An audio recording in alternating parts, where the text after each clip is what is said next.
as you wrote, Russia was wrong to invade. Okay, yeah, let's get back to the original question. You said, what was he thinking at that time? Yeah. We never answered that. Yeah.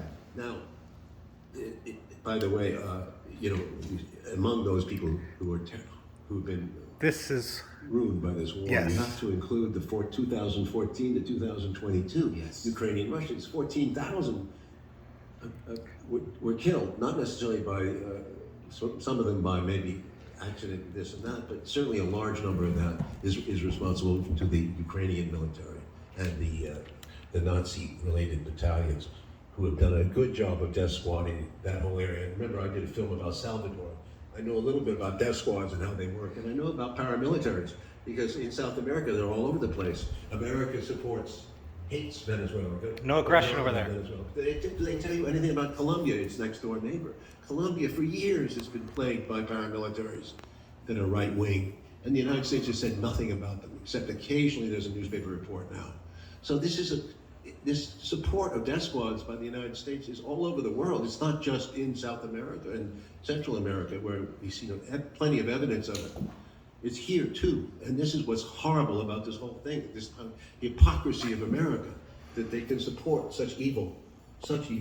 Now, going back to your larger question about, yes, it's a terrible refugee disaster, but again, we have to get the numbers. Let's get the numbers and get evidence, because I would ask you, I'm not sure at this point whether more civilians were killed before 2022 in Donbass than have been killed in this latest. So we can't talk about this we can't talk about the invasion of Ukraine without considering the full war between Russia and Ukraine since 2014.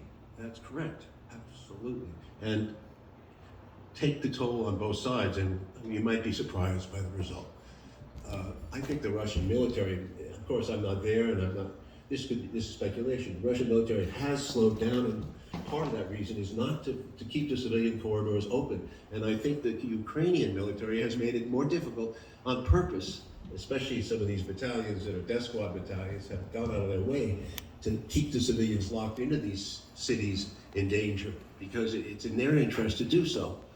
So there's no reason why Ukrainian military, who have killed Ukrainian civilians for years, would change their policies. They would have no compunctions about wiping out, for example, people with white armbands in Bucha. Okay, as to what Putin was thinking at the time, I wondered this, and I still do. I said, okay, so Putin can say, let's say the Ukrainian government wants to now invade Donbass. This is on February 23, and they have artillery, they're peppering the whole place. They're going to go in, and they're going to get Donbass back. What do you do? And you have Russian separatists who are Russian Ukrainians who are going to fight. How far do you go in supporting them? Can Russia at this point say, well, we can't help you. You have to get along. You have to be absorbed by the Kiev. You're going to be absorbed by them, and they're not going to give you autonomy, and you have to live with them. And there's going to be a price. You can do that, and you can also say, well, we open our borders to Donbass. You can come into our country, you can leave, and we will help you to resettle.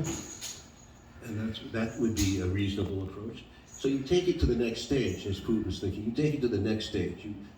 You stall. It's harder for your people. Of course, there's this pressure on Putin from inside his own government to say, what are you going to do? I mean, you can't do this. There's a lot of nationalists in Russia. They would certainly he would lead to they'd say Putin is weak, and that's the biggest rap you can ever give a Russian leader, is you're weak, you can't get anything done. So there would have been some damage, but let's say he goes with that, and he says, okay, we know what the United States' intention is.